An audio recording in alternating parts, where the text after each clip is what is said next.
হত্যার চেষ্টা করে। এর মধ্যে 2 জন মারা গেছেন, আশঙ্কাজনক অবস্থা বাকি 2 জনের।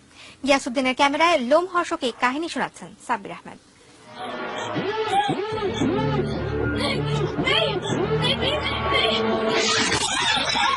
সিনেমার দৃশ্যে প্রায় দেখা মেলে সিরিয়াল কিলারদের। বলিউডের এক ছবিতে দেখা যায় স্ত্রীর অবহেলা পেয়ে এক সিরিয়াল কিলার একে একে নারীদের খুন করছে।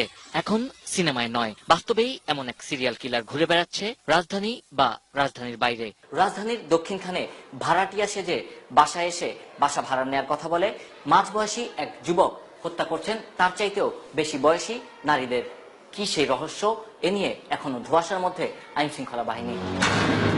খোঁজ নিয়ে জানা যায় ব্যাগ কাঁধে ঘুরে বেড়ানো এক ব্যক্তি ভাড়াটে সেজে যাচ্ছেন বিভিন্ন বাসায়, আর সুযোগ পেলেই হামলা করছে নারীদের ওপর। হামলার পর নারীদের সঙ্গে থাকা স্বর্ণ গহনাও খুলে নিয়ে যাচ্ছে। সিসিটিভি ফুটেজ বিশ্লেষণ ও ঘটনার প্রত্যক্ষদর্শীদের সঙ্গে যোগাযোগ করে সন্দেহভাজন এক খুনির ছবি উদ্ধার করেছে র্যাব। 25 জুলাই দক্ষিণখানের আশকোনা মেডিকেল রোডে মাহিরা বেগম নামে এক গৃহবধূকে কুপিয়ে জখম করে হত্যার চেষ্টা করে ওই যুবক। হ্যাঁ, একজন একটা লাল ব্যাগের মধ্যে ঠিক এত বড়, মনে করেন যে না হলে 5 কেজি ওজন হইব, চাপাটিটা উড়া দা কুবাইছে। কুবাইয়া ব্যাগটা মারি তুলে দিছে, চাপাটিটা টিভির টলে আসিল, এখানে রাইখা চলে গেছে। পরে আমরা আইসা দেখি এই অবস্থা। এরপর 21 আগস্ট পাঁচতলা বাড়ির মালিক ইউনুস মিয়ার স্ত্রী সুরাইয়া বেগম খুনির পরবর্তী টার্গেট হন। এই ঘটনায় পুলিশ কাউকে গ্রেপ্তার করতে না পারলেও মায়ের খুনের জন্য ছেলেকে হেনস্থা করেছে বলে অভিযোগ আছে। এখানে ঢোকার পরে সাথে সাথে কর্নারে নিয়ে আসা করছে, যাতে আওয়াজটা যাতে ওদিকে কিন্তু কোনো বাড়ি নেই, কোনো আওয়াজটা যাতে বাইরে বের না হয়, আর দরজার লকটা কিন্তু লাগাই ফেলছে। তখন আমরা প্রায় 2টার দিকে অফিসে ছিলাম, তখন আইসা দেখি এই ঘটনা। পুলিশ অনেক হস্তান্তর করছে, আমাকে অনেক হরানি করছে, পুলিশ হরানি করছে, ছেলে মাকে মারতে পারে, আমি কেন মাকে মারতে যাবো।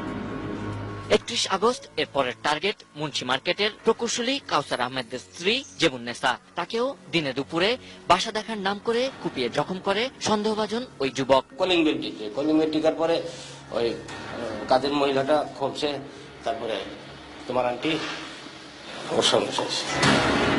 সবশেষ 7 সেপ্টেম্বর দক্ষিণখানের গাওয়াইরে একই কায়দায় খুন করা হয় ওয়াহিদা আক্তার নামে এক গৃহবধূকে। 6 তলায় যখন গেছে ওনারা দেখায় এখন কখন যে মারি চলে গেছে এটা কেউ জানে না। র্যাবের দাবি, সিসিটিভি ক্যামেরায় সন্দেহভাজন ওই ব্যক্তি দক্ষিণখান এলাকায় ঘটে যাওয়া এসব অপরাধের সঙ্গে জড়িত। হত্যার অন্যান্য যে সমস্ত সাক্ষ্য এবং সাক্ষী আমরা যেগুলো পেয়েছি, সেটা থেকে আমরা এটুকু বুঝতে পেরেছি যে একই ব্যক্তি এই ঘটনাগুলো ঘটাচ্ছে।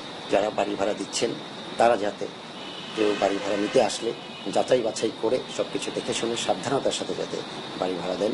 Sabbir Ahmed, ATN news.